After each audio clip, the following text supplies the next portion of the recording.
जय हिंद दोस्तों, आप लोग का स्वागत है आपके अपने चैनल सिलेक्शन पूरी 65 में। मैं संजय कुमार आप लोग का स्वागत करता हूं आज की अपनी इस नए क्लास में, जो कि भारतीय संविधान से संबंधित है।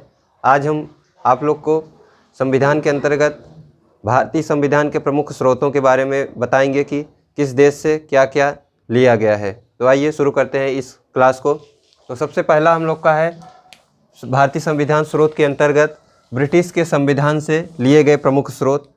तो ब्रिटिश संविधान से लिए गए प्रमुख स्रोतों में संसदीय शासन पद्धति, द्विसदनीय व्यवस्था, विधि का शासन, एकल नागरिकता, एकल न्यायिक प्रणाली, लोकसभा के प्रति मंत्रिमंडल का सामूहिक रूप से उत्तरदायित्व, जो कि अनुच्छेद 75(3) के तहत प्रावधान किया गया है। तो हम लोगों ने देखा ब्रिटिश संविधान के अंतर्गत लिए गए प्रमुख स्रोतों में संसदीय शासन व्यवस्था, द्विसदनीय व्यवस्था, विधि का शासन, एकल नागरिकता, एकल न्यायिक प्रणाली, लोकसभा के प्रति मंत्रिमंडल का सामूहिक रूप से उत्तरदायित्व। फिर अगला हम लोग का है आयरलैंड के संविधान से लिए गए प्रमुख स्रोत। तो आयरलैंड के संविधान से लिए गए प्रमुख स्रोतों में राज्य के नीति निर्देशक तत्व, जो कि अनुच्छेद 36 से लेकर 51 तक प्रावधान किया गया है, राष्ट्रपति का निर्वाचन, मंडल एवं पद्धति, कला, साहित्य, विज्ञान, समाज में सेवा योगदान के आधार पर राज्यसभा में कुल सदस्यों का मनोनयन, जो कि 12 सदस्य लोग राज्यसभा में मनोनीत किए जाते हैं, उसका प्रावधान आयरलैंड के संविधान से किया गया है। आयरलैंड के संविधान से नीति निर्देशक तत्व, राष्ट्रपति का निर्वाचन में सेवा, राष्ट्रपति के निर्वाचन मंडल एवं पद्धति, फिर है लोग राज्यसभा में कला, साहित्य, विज्ञान, सामाजिक सेवा में प्रमुख कार्य करने वाले व्यक्तियों का मनोनयन आयरलैंड के संविधान से लिया गया है। फिर अगला हम लोग का है संयुक्त राज्य अमेरिका के संविधान से। तो संयुक्त राज्य अमेरिका के संविधान से बात की जाए तो मूल अधिकार लिया गया है, उद्देशिका का विचार लिया गया है, उपराष्ट्रपति का पद, स्वतंत्र न्यायपालिका, न्यायिक पुनर्लोकन का सिद्धांत, वित्तीय आपात।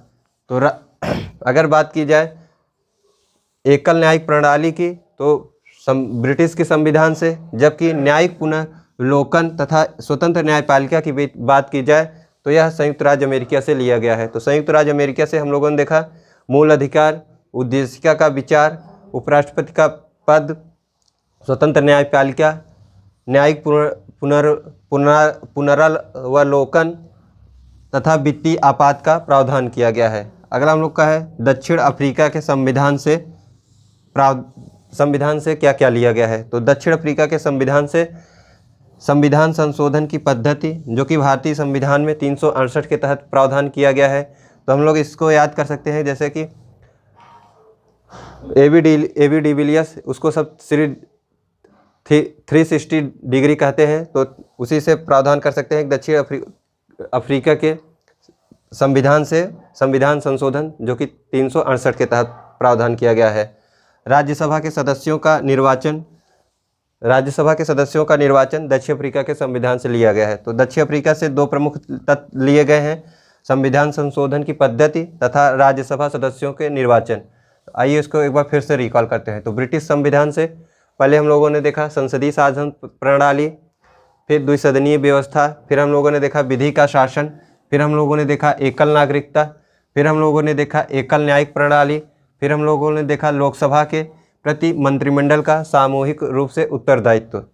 फिर है आयरलैंड के संविधान से। तो आयरलैंड के संविधान से राज्य के नीति निर्देशक तत्व, जो कि भारतीय संविधान में अनुच्छेद 36 से 51 तक वर्णन किया गया है। फिर है राष्ट्रपति का निर्वाचन एवं मंडल एवं पद्धति के बारे में प्रावधान किया गया है। फिर है राज्यसभा में कला, साहित्य, विज्ञान, समाज में तथा प्रमुख समाज सेवा में काम करने वाले व्यक्ति को 12 सदस्यों का मनोनयन का प्रावधान जो है आयरलैंड के संविधान से किया गया है। फिर है संयुक्त राज्य अमेरिका से। तो संयुक्त राज्य अमेरिका से हम लोगों ने देखा मूल अधिकार, उद्देशिका का विचार, उपराष्ट्रपति का पद, स्वतंत्र न्यायपालिका तथा न्यायिक पुनरावलोकन का सिद्धांत लिया गया है तथा वित्तीय आपात का भी प्रावधान संयुक्त राज्य अमेरिका से किया गया है। फिर है दक्षिण अफ्रीका के संविधान से, तो हम लोगों ने देखा दक्षिण अफ्रीका से दो प्रमुख लिए गए हैं। दक्षिण अफ्रीका के, जैसे हम लोग ट्रिक से याद किया, दक्षिण अफ्रीका के एवी डिविलियर्स है, उन्हें 360 डिग्री कहा जाता है। उसी प्रकार से संविधान संशोधन की पद्धति भारतीय संविधान में 368 के तहत प्रावधान किया गया है, यह दक्षिण अफ्रीका से लिया गया है। तथा राज्यसभा के सदस्यों का निर्वाचन, तो दक्षिण अफ्रीका से दो संविधान संशोधन की पद्धति तथा राज्यसभा के सदस्यों का निर्वाचन। आइए अब इस तरफ देखते हैं। तो है ऑस्ट्रेलिया के संविधान से बात की जाए तो अगर कि कहा जाए कि पूछा जाए क्वेश्चन में कि उद्देशिका का विचार कहाँ से लिया गया है, तो लिया गया है संयुक्त राज्य अमेरिका से। जबकि प्रस्तावना उद्देशिका या प्रस्तावना की भाषा के पूछे तो प्रस्तावना की भाषा या उद्देशिका की भाषा ऑस्ट्रेलिया के संविधान से लिया गया है। केंद्र और राज्य के मध्य संबंध का प्रावधान, समवर्ती सूची, शक्तियों का विभाजन तथा संसद के दोनों सदनों की संयुक्त बैठक का प्रावधान ऑस्ट्रेलिया के संविधान से किया गया है। तो ऑस्ट्रेलिया के संविधान से प्रस्तावना की भाषा, केंद्र राज्य के मध्य संबंध, समवर्ती सूची का विषय, शक्तियों का विभाजन, संसद के दोनों सदनों की संयुक्त बैठक। फिर है कनाडा के संविधान से, तो कनाडा के संविधान से संघीय शासन प्रणाली लिया गया है। अगर पूछे संसदीय शासन प्रणाली तो ब्रिटेन के संविधान से, जबकि संघीय शासन प्रणाली कनाडा के संविधान से लिया गया है। तथा सशक्त केंद्र, अवशिष्ट शक्तियों का विभाजन सिद्धांत, तो कनाडा के संविधान से संघीय शासन प्रणाली, सशक्त केंद्र, अवशिष्ट शक्तियों का सिद्धांत। फिर है जापान के संविधान से, तो जापान के संविधान से एक लिया गया है विधि के द्वारा स्थापित प्रक्रिया, जो कि अनुच्छेद 21 में, भारतीय संविधान के अनुच्छेद 21 में प्रावधान किया गया है। फिर है सोवियत संघ रूस के संविधान से, तो सोवियत संघ रूस के संविधान से मूल कर्तव्य को लिया गया है, जो कि मूल कर्तव्य को भारतीय संविधान के 42वें संविधान संशोधन 1976 द्वारा 51 का को जोड़ा गया है। फिर है फ्रांस के संविधान से, तो फ्रांस के संविधान से बात की जाए तो गणतंत्रात्मक शासन प्रणाली, स्वतंत्रता, समानता तथा बंधुत्व का सिद्धांत फ्रांस के संविधान से लिया गया है। तो फ्रांस के संविधान से गणतंत्रात्मक शासन प्रणाली, स्वतंत्रता, समानता तथा बंधुत्व का सिद्धांत फ्रांस के संविधान से लिया गया है। फिर अगला हम लोग का है जर्मनी के संविधान से, तो जर्मनी के संविधान से आपात उपबंध का प्रावधान किया गया है तथा 250 से भी अधिक प्रावधान, अनुच्छेदों का प्रावधान या विषयों का प्रावधान जो है भारतीय अधिनियम 1935 के तहत किया गया है।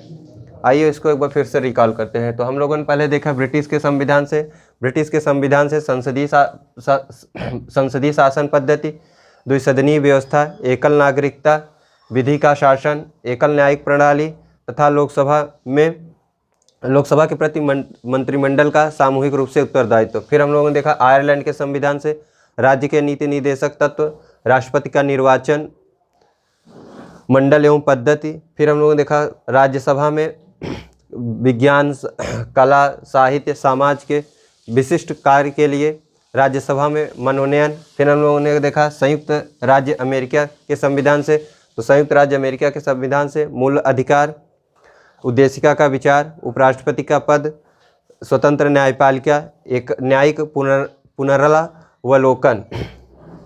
फिर वित्तीय आपात भी संयुक्त राज्य अमेरिका के सिद्धांत से लिया गया है, संविधान से लिया गया है। फिर अगला हम लोगों ने देखा दक्षिण अफ्रीका से दो हैं, संविधान संशोधन की पद्धति तथा राज्यसभा के सदस्यों का निर्वाचन।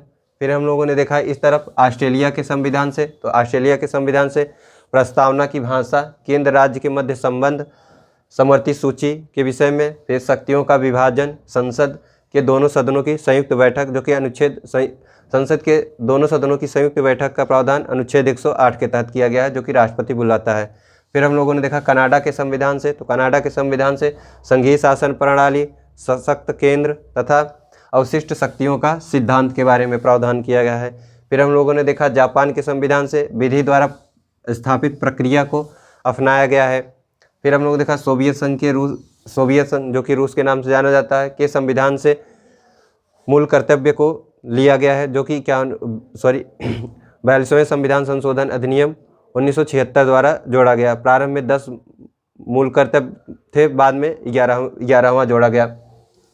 फिर है फ्रांस के संविधान से। फ्रांस के संविधान से बात की जाए तो इसमें है प्रमुख गणतंत्रात्मक शासन प्रणाली, स्वतंत्रता, बंधुत्व तथा समानता का सिद्धांत लिया गया है। फिर है जर्मनी के संविधान से, तो जर्मनी के संविधान से आपात उपबंध किया गया है। मैंने आज भारतीय संविधान के प्रमुख स्रोतों के बारे में बताया। अगर आप लोग को ये क्लास अच्छी लगी हो तो लाइक और सब्सक्राइब करें और अपने मित्रों को भी शेयर करें। जय हिंद, जय भारत।